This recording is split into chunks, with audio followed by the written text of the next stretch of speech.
الحمد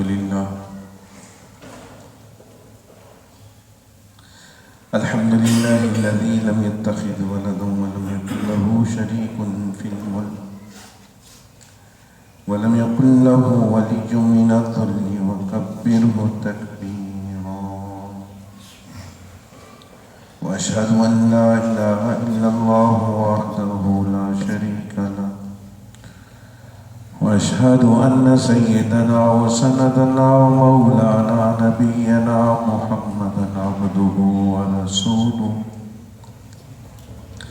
أرسله الله بالحق بشيرا ونذيرا وداعيا إلى الله بإذنه وسراجا منيرا صلى الله تعالى عليه وعلى آله وصحابه وبارك وسلم وعلى آله وصحابه وبارك وسلم تسليما كثيرا كثيرا. أما بعد، قال الله تبارك وتعالى في كلامه المجيد والفرقان الحميد: أعوذ بالله من الشيطان الرجيم، بسم الله الرحمن الرحيم. ولقد كرمنا بني آدم وحملناهم في البر والبحر ورزقناهم من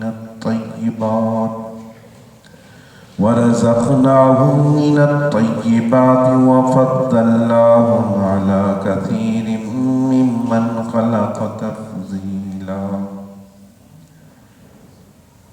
وقال الله تبارك وتعالى في مقام آخر: إن أكرمكم عند الله أتقاكم. آمنت بالله، صدق الله العظيم وصدق رسوله النبي الكريم، ونحن على ذلك لمن الشاهدين والشاكرين، والحمد لله رب العالمين.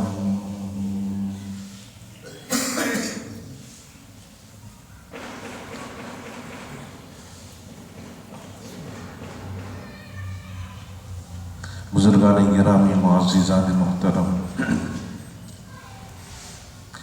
اللہ رب العزت کی توفیق سے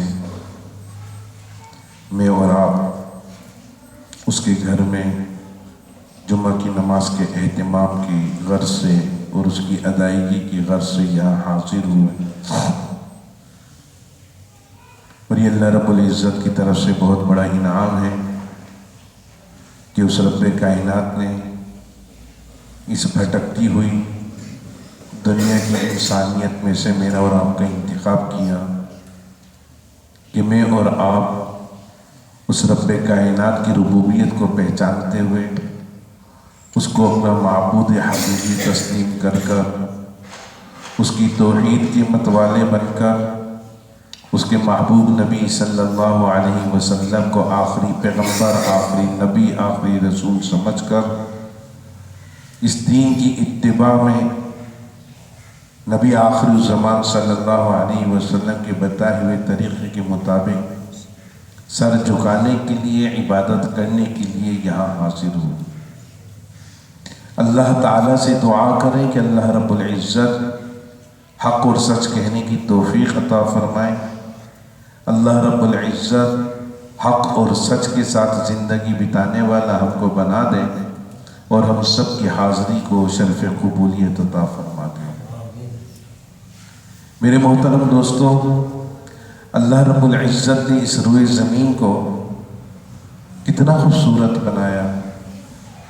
اللہ رب العزت نے اس روئے زمین میں کسی مخلوقات کو پیدا کیا، بڑی حسین حسین خوبصورت، بڑی چہکتی ہوئی مخلوقات، بڑی خوبصورت نظاروں کے ساتھ اس دنیا کا پرکشش نظارہ، ان ساری چیزوں کا حسن اپنی جگہ، اور ان ساری چیزوں کے حسن میں دن بدن اضافہ جو ہوتا رہتا ہے وہ اپنی جگہ، لیکن اللہ رب العزت نے فرمایا اے انسان، میں نے تجھ کو جو اپنی ذات کے لیے بنایا ہے، پوری کائنات تجھے کتنی حسین لگ رہی ہے، لیکن میں اس بات کی گواہی دے رہا ہوں کہ لقد خلقنا الانسان فی احسن تقویم، اس روئے زمین پر، اس کائنات میں ہماری تخلیق میں سب سے اعلیٰ، سب سے حسین و جمیل، سب سے خوبصورت تخلیق میں بتا رہا ہوں کہ تجھ انسان ہے۔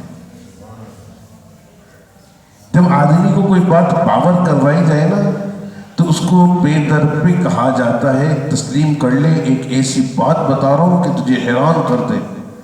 بخدا اس بات میں نہ مبالغہ ہے، نہ اس میں کوئی کذب ہے، نہ اس میں کسی قسم کی کوئی بے یقینی والی بات ہے، میں حلفیہ یہ بات کہہ رہا ہوں۔ تو آدمی کتنے پاپڑ بیلتے ہیں اس کے لیے، کتنے دلائل دیتا ہے، اور ان دلائل اور یقین کو پیدا کرنے کے لیے پھر وہ زور دیتا ہے۔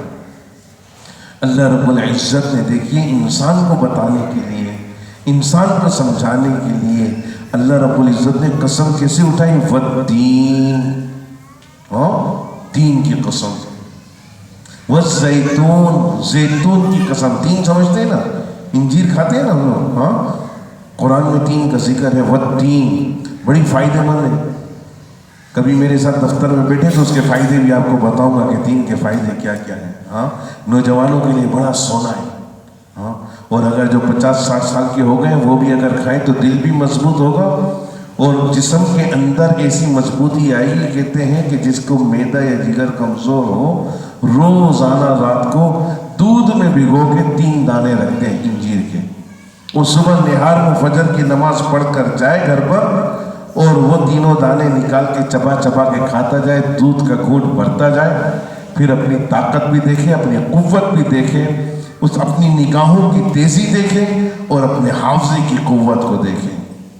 بہرحال یہ کسی موقع پر انشاءاللہ اس کے فوائد آپ کے سامنے بیان کروں گا، ابھی میں آپ کے سامنے بتا رہا، میرے رب نے قسم اٹھائی والتین والزیتون، زیتون کے بھی بڑے فائدے، اس کی آدمی استعمال میں لائے تو خدا کی قسم کہتے ہیں جو لوگ زیتون پہ کھانا پکا کے کھاتے ہیں ان کی دل کی شریانیں کبھی بند نہیں ہوں گی، کولیسٹرول کا مرض نہیں ہوگا ان کو، اتنا فائدہ ہے۔ اور جو لوگ زیتون کے تیل کی مالش کرتے ہیں کہتے ہیں ان کی کبھی بھولنے کی بیماری پیدا نہیں۔ بہرحال اللہ توفیق دے آپ لوگوں کے سامنے ان چیزوں کے فوائد بیان کروں۔ اللہ قسم اٹھا رہا ہے، قسم اٹھا کر اللہ رب العزت والتین، تین کی قسم، والزیتون، زیتون کی قسم، وطور سینین، طور سینہ کی اللہ رب العزت قسم اٹھا رہے ہیں۔ اللہ رب العزت یقین دلا رہے ہیں، یقین کر لے انسان، اللہ رب العزت تیرے سامنے بات کر رہے ہیں۔ اچھا دوسرا ایک مسئلہ بھی بتاتا چلو، موقع اچھا ہے، میں اور آپ صرف اللہ کی قسم اٹھا سکتے ہیں، اللہ کے علاوہ میں اور آپ کسی کی قسم نہیں اٹھا سکتے، ہمارے جائز ہے۔ وہ کہتے ہیں نا تیری قسم، اب کیوں گناہگار ہو رہا ہے، جان کی قسم نہیں، میری اور آپ کی جان تھوڑی ہے، اللہ کی دی ہوئی ہے، امانت ہے۔ پھر میں کسی کا نام لے کے اس کو قسم اٹھا کر یقین دلاؤں، میرے لیے منع ہے۔ پھر لوگ بولتے قرآن کی قسم اٹھاؤ، منع ہے، یہ مسئلہ ہے، مفتیان کرام سے پوچھیے، میں تو طالب علم کی حیثیت سے لیکن مسئلہ جانتا ہوں اس لیے آپ کو بتا رہا ہوں۔ میں اور آپ اللہ کی کسی چیز کی، مخلوق کی کسی امانت کی قسم نہیں اٹھا سکتے، لیکن اللہ کائنات کا مالک ہے، اللہ رب العزت خود پوری مخلوقات کو بنانے والا ہے۔ کبھی میرے اور آپ کے سامنے گھوڑوں کی قسم اٹھائیں گے اللہ پر، کبھی میرے اور آپ کے سامنے ان کے دوڑ کی قسم اٹھائیں گے، کبھی میرے اور آپ کے سامنے اللہ رب العزت ہواؤں کی قسم اٹھائیں گے۔ تو میرے دوستو اللہ کو صرف یہ حق ہے، کائنات کا مالک، کائنات کا خالق، وہ جس چیز کی قسم اٹھانا چاہے قسم اٹھا سکتا ہے، یہ اختیار اللہ کے پاس ہے، میرے اور آپ کے پاس نہیں ہے۔ تو یہ مسئلہ بھی آپ کو بتا دیا میں نے۔ تو اللہ رب العزت نے کیا قسم اٹھائی؟ والتین، قسم ہے انجیر کی، والزیتون، زیتون کی قسم، وطور سینین، اور اللہ رب العزت طور سینہ کی قسم اٹھا رہے ہیں۔ وَهَذَا الْبَلَدِ الْأَمِينِ، اور اس بلد امین کی کیا بات ہے. بلد امین سے مراد مکہ. ہاں اللہ رب العزت قسم اٹھا رہے ہیں، 4 قسمیں اٹھائی ہیں. کیوں قسم اٹھائی؟ اللہ رب العزت اس انسان کو باور کروانا چاہتے ہیں، اس انسان کو یقین دلانا چاہتے ہیں. اے انسان، جب تو سرسبز و شادابی کو دیکھتا ہے، جب میں اور آپ ہرے بھرے کھیتوں کو دیکھتے ہیں، خوبصورت نظاروں کو دیکھتے ہیں، کہتے ہیں ان نظاروں میں رب کی قدرت کے کرشمے ظاہر ہوتے ہیں. ہوتے نہیں ہوتے؟ ہاں خوبصورت چیز کو دیکھتے آدمی ویسے کہتے سبحان اللہ، ماشاء اللہ، ہاں اللہ کا دیا حسن. بعض دیکھیے نا، ایسے ایسے لوگ ہیں، ایسی ایسی شخصیات ہیں، وہی ناک ہے، وہی ہونٹ ہے، وہی 2 آنکھیں سب کے پاس ہے. کسی کو کوئی شک ہے؟ سب کے پاس ہے. رنگت کسی کی کالی ہے، کسی کی گوری ہے، کسی کی سانولی ہے، لیکن اللہ رب العزت نے ہر ایک کے اندر، ہر ایک کے زاویے کے حساب سے، ہر ایک کی نظروں کو ایسا حسین کر دیا. کہتے ہیں نا یہ تو بھائی آپ کی حسن نظر ہے کہ آپ نے دیکھ کر تعریف کر ڈالی. تو اللہ رب العزت نے بعض مرتبہ انسان کو ایسی نظر عطا فرما دیتے کہ اس نظر کے ذریعے آدمی کا رنگ بھجنگا عجیب ہوتا ہے، لیکن اس کو خوبصورتی نظر آتی ہے. کیا نظر آتی ہے؟ خوبصورتی نظر آتی ہے. اللہ رب العزت نے فرمایا ان ساری خوبصورتیوں میں پوری کائنات کی خوبصورتیاں ایک طرف، پوری کائنات کا حسن و جمال ایک طرف، پوری کائنات ہم نے تیرے لیے بنائی ہے، تیرے کو اتنی خوبصورت لگ رہی ہے. ذرا سوچ، جو مالک کائنات تیرے لیے اتنی حسین چیز بنا رہا ہے، اس مالک کائنات نے اپنے لیے جن کو بنایا ہو ان کو کتنا خوبصورت بنایا ہو. لَقَدْ خَلَقْنَا الْإِنسَانَ فِي أَحْسَنِ تَقْوِيمٍ. جو قسمیں اٹھائی، ان قسموں کے بعد جواب قسم بھی اللہ پاک خود ہی دے رہے ہیں. اور جواب قسم میں تحقیق در تحقیق، بات کو تکرار کے ساتھ پیش کرنے کے لیے، زور دینے کے لیے لقد فرمایا البتہ تحقیق ہم نے جو قسمیں اٹھائی ہیں، ان قسموں کے بعد جواب قسم بھی ہم تیرے کو دے رہے ہیں. کس بات کا دے رہے ہیں؟ پوری کائنات ہم نے پیدا کر دی، پوری کائنات ہم نے بنا دی، پوری کائنات تیرے لیے بچھا دی. لیکن تو ذرا سوچ تو صحیح، ہم نے جو اپنے لیے چیز بنائی ہوگی کیا وہ خوبصورت نہیں ہوگی؟ خلقنا الانسان فی احسن تقویم. پوری کائنات میں سب سے زیادہ خوبصورت تخلیق، پوری کائنات میں سب سے زیادہ حسین و جمیل تخلیق جو اللہ رب العزت نے قائم کی وہ تیری ہے. تو سمجھ جا کہ اللہ تعالیٰ نے تیری تخلیق کو بہت پیارا بنایا ہے. اور اللہ رب العزت چاہتے ہیں جب تیری تخلیق سب سے اچھی ہے، جب میں نے تیرے کو سب سے زیادہ حسین و خوبصورت بنایا، تو میرے دوستو ایک ظاہری حسن ہے جو مجھے اور آپ کو متاثر کر دیتا ہے. ایک ظاہری حسن ہے جو مجھے اور آپ کو متاثر کرتا ہے، ایک دم دیکھ کے امپریشن پڑتا ہے، یار ماشاءاللہ بہت خوبصورت کہتے ہیں نا. ہاں ایک حسن وہ ہے جو باطنی ہے. اس کی مثال میں آپ کو دیتا ہوں. انسان کا وجود ظاہری سب کچھ نظر آ رہا ہے، روح نظر نہیں آ رہی. کہتے ہیں روح جب حسن و خوبصورت والی ہو، حسین و جمیل ہو، تو آدمی کی اللہ تعالیٰ کی طرف سے ہر چیز خوبصورت نظر آنے لگتی ہے. اس کی گفتگو بھی پیاری ہو جاتی ہے، اس کا دیکھنا بھی اچھا لگتا ہے، اس کا بات کرنا بھی اچھا لگتا ہے، اس کا اٹھنا بیٹھنا بھی اچھا لگتا ہے، آدمی کو متاثر کرتا ہے. آدمی کہتا ہے اللہ تعالیٰ نے اس کو ان چیزوں سے نوازا ہوا ہے، نہ اس کی خوبصورتی ظاہر ہو رہی ہے، لیکن آدمی کی آنکھوں میں اس کی خوبصورتی اتنی جچ رہی ہے کہ وہ انسانوں کی دلوں پر بادشاہت کرنا شروع کر دیتا ہے. ہارون رشید بڑا بادشاہ گزرا ہے. کتنا بڑا بادشاہ گزرا ہے ہارون رشید. ہارون رشید نے اپنے پاس بلایا اس کے جو پیش امام تھے، کیا نام تھا ان کا؟ اکبر. بہرحال ان کے علاقے کے بڑے مفتی تھے عبداللہ بن مبارک. عبداللہ بن مبارک الحمدللہ. عبداللہ بن مبارک، دیکھیے یاد نہیں آ رہا تھا، اچانک یاد آیا. عبداللہ بن مبارک بڑے بزرگ تھے اور بڑے صاحب علم شخصیت تھے. عبداللہ بن مبارک رحمت اللہ علیہ سے بادشاہ ہارون رشید کو کوئی معاملہ یا کوئی مسئلہ پوچھنے کی نوبت آئی. تو ہارون رشید بڑا باادب آدمی تھا. کہتے ہیں ادب آدمی کو بڑا اونچا مقام دیتا ہے. آدمی کو ادب آ جائے. بادشاہ وقت ہے.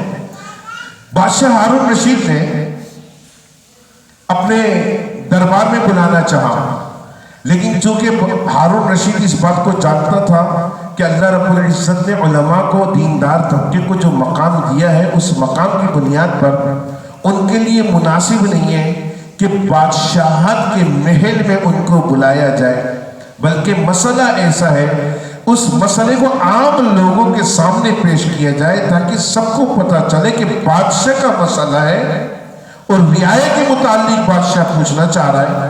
اور پوچھنے کے لیے اللہ کے قرآن کی طرف رجوع کیا کہ اللہ نے فرمایا جب تمہارے کو کسی قسم کے معاملات میں کوئی مسئلہ درکار ہو تو اللہ نے فرمایا فَاسْأَلُوا أَهْلَ الذِّكْرِ، تم اہل ذکر سے، جو صاحب نصیحت، وہ لوگ جو صاحب علم، وہ لوگ جو صاحب تقویٰ ہیں، تم ان سے سوال کر کے اس مسئلے کا حل پوچھ لیا کرو. بادشاہ ہارون رشید بھی پڑھا لکھا تھا، وہ بھی ان چیزوں کو جانتا تھا. تو اس نے کہا مناسب نہیں ہے کہ میں اپنے محل میں بلا کر صرف اپنی حد تک اس مسئلے کو محدود رکھوں. آج تو میرے اور آپ کے سامنے میڈیا ہے نا، اور میڈیا کے تحت سارے مسئلے مسائل پہنچاتے. وزیر اعظم نے فلاں مولوی صاحب کو بلایا، مولوی صاحب سے مسئلہ پوچھا، طارق جمیل کو بلایا، اس کو بلایا، مفتی منیب الرحمان کو بلایا، قاضی منیب کو بلایا، ان سے مسئلہ پوچھ دیا. وہ مسئلے کی ویڈیو بن گئی، پوری دنیا نے دیکھی. ایسے ہی ہوتا ہے. اس زمانے میں چیزیں نہیں تھی. تو بادشاہ ہارون رشید نے تمام لوگوں میں اعلان کر دیا کہ عبداللہ بن مبارک کو میں نے بلایا ہے، اور عبداللہ بن مبارک اس وقت بادشاہ کے ساتھ، جو محل کے ساتھ جو گراؤنڈ ہے، یہ کھلی جگہ ہے، ادھر سب اکٹھے ہو جائیں، اور میں چاہتا ہوں علی الاعلان اس مسئلے سے سارے لوگوں کو واقفیت ہو جائے. بادشاہ کی اپنی بیوی بھی، وہ اس وقت ڈولیاں آتی تھی، وہ بڑی بڑی ڈولیوں میں جایا کرتی تھی، وہ بھی اس میں گئی. ڈولی کی جو وہ بنا ہوا تھا حجرے ٹائپ کا، اس میں جالیاں لگی ہوئی تھی، تو وہ بھی ایک مقام پر تھوڑا اونچی سطح پر اسٹیج بنا ہوا ہوگا، وہاں جا کے اس کی ڈولی رکھ دی گئی. وہ سارے نظارے کر رہے. اب وہاں سے بادشاہ صاحب نمودار ہوئے. بادشاہ کے ساتھ اس کے کیا نام ہے وزراء، اس کے ماتحت جتنے تھے سارے ساتھ ساتھ چل رہے. کوئی ایم پی تھا، کوئی ایم ایل اے تھا، پتہ نہیں کون کون تھے. ہاں، یہ سارے چلتے ہوئے اس کے ساتھ آ گئے. بیوی نے دیکھا کیا بادشاہ صاحب کا ماشاءاللہ بادشاہ سلامت کا حسن و جمال. بادشاہ ہو، خدا کی طرف سے عطا ہو سلطنت، پھر خود بخود آدمی اچھا ہو ہی جاتا ہے. وہ بادشاہ بڑا اچھا لگا. لیکن تھوڑی دیر کے بعد اعلان ہوا کہ ہوشیار ہو جائیے، حضرت عبداللہ ابن مبارک تشریف لا رہے ہیں. عبداللہ ابن مبارک جب ادھر داخل ہوئے تو بادشاہ سلامت کی بیوی دیکھ کر انگیشت بدندان تھی. خوبصورت تو بہت دیکھے. جب زلیخا سے پوچھا کہ یوسف کی خوبصورتی کیا تھی، کہنے لگے آج یوسف محل میں داخل ہوگا. زلیخا نے اپنی ساری کنیزوں کے ہاتھ میں چھری اور زیب پکڑا دیا. اب کہنے لگی کہ اس پر چھری رکھ کے تم بیٹھ جاؤ، جیسے یوسف داخل ہو دیکھنا. انہوں نے جب یوسف کے حسن کو دیکھا تو ان کی خود بخود ہاتھوں سے چھری چلی اور انہوں نے اپنی انگلیاں کاٹ ڈالی. تو اللہ کے محبوب نبی، وہ اللہ کے برگزیدہ نبی، اللہ کی طرف سے نبیوں کا حسن الگ ہی ہوتا ہے. ان عورتوں نے انگلی کاٹ لی.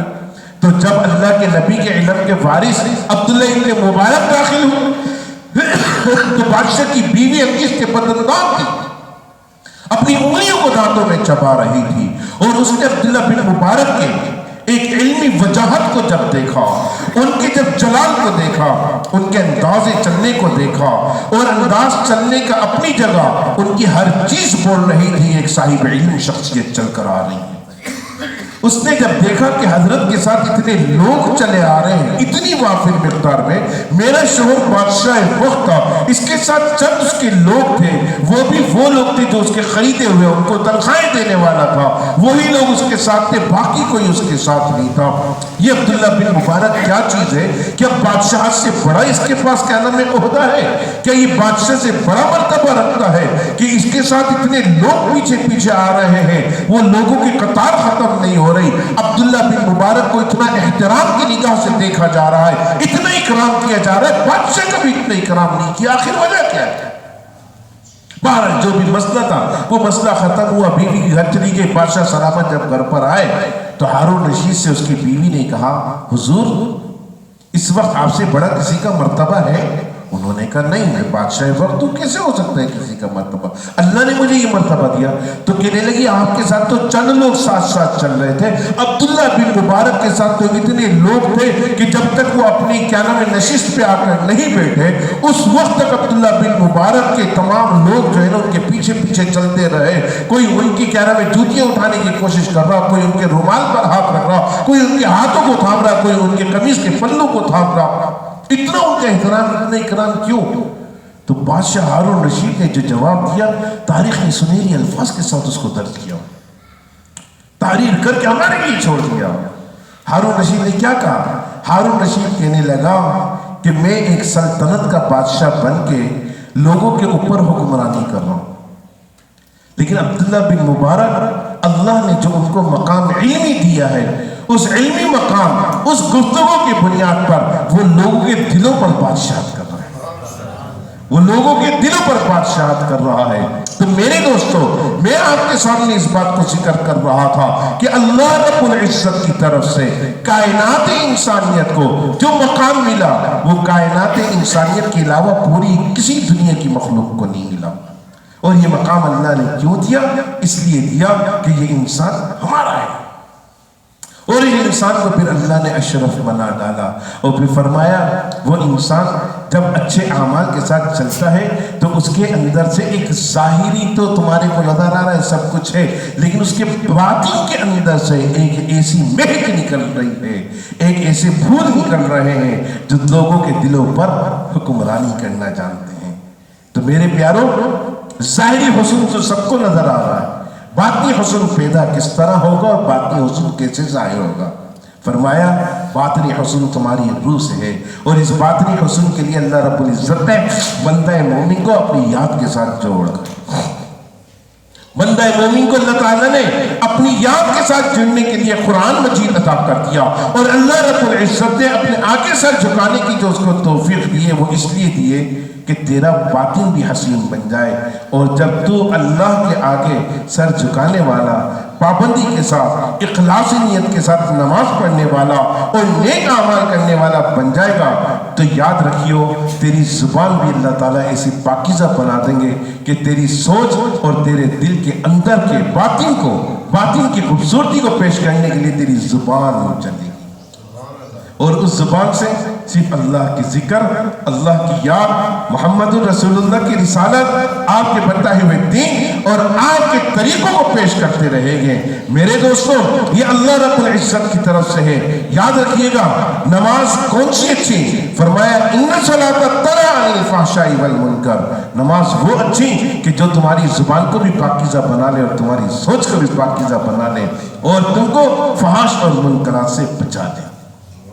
میرے دوستو ان ساری چیزوں کے لیے ضرورت ہے مجھے اور آپ کو علم کی، اور علم کب آتا ہے؟ جب میں اور آپ ایک دوسرے سے جڑتے ہیں، ایک دوسرے سے سیکھنے کا جذبہ پیدا ہوتا ہے، ایک دوسرے کے ساتھ تعلق کو وابستہ کرتے ہیں، ایک دوسرے کا احساس پیدا کرتے ہیں۔ احساس نہیں تو پرواہ نہیں ہے کسی کی، جہاں کسی کے گھر کے آگے پانی بہ رہا ہے پرواہ نہیں ہے، جہاں گندگی بہ رہی ہے پرواہ نہیں ہے۔ آج جب میں یہاں پر داخل ہوا میں نے دیکھا مسجد کے ساتھ گٹر بہ رہا ہے، کسی سے پوچھا تو کہنے لگے ہر گھر کے ساتھ گٹر بہ رہا ہے۔ کیا اتنی بے حسی آ گئی کہ میرے اور آپ کے اندر سے احساس مر گیا؟ مجھے اور آپ کو تو حکم تھا کہ تیرے اپنے اندر پاکیزگی پائی جاتی ہے، اگر راستے میں کسی کو تکلیف دینے والی کوئی چیز پڑی ہے تو اس کو اٹھا کے سائڈ پہ کر دے، حکم تھا نہیں تھا؟ محبوب کائنات سرور دو عالم صلی اللہ علیہ وسلم نے مجھے اور آپ کو پابند کیا اس حکم کا۔ خدا کی قسم اللہ کے محبوب نبی نے فرمایا کہ اگر راستے میں کوئی کانٹے دار چیز پڑی ہوئی ہے اور انسانیت کی تکلیف کے لیے تو اس کو ہٹاتا ہے تو وہ بھی تیرے لیے صدقہ بن جاتا ہے، وہ بھی تیرے لیے صدقہ بن جاتا ہے۔ میرے دوستو یہ میرے اور آپ کے لیے ہے، میں اور آپ مسلمان ہیں، مسلمان کو انسانیت سکھائی گئی تھی، مسلمان کو مقام بلند دیا گیا تھا، مسلمان کے لیے کہا کیا تھا کہ تو جوڑنے والا بن جا، کیونکہ دنیا کا نظام ہی تیری وجہ سے چل رہا ہے، تیرے اعمال صالحہ کی وجہ سے چل رہا ہے۔ تو ذرا دیکھ تو جتنی کافر طاقتیں ہیں، جتنے مخالفین ہیں، جتنے بے دین باطل قوتیں ہیں، تو دیکھ کس کی دشمن ہے؟ بتاؤ کس کی دشمن ہے؟ بولو نا، مسلمانوں کی دشمن ہے۔ باتیں کرتے ہیں اتحاد کی،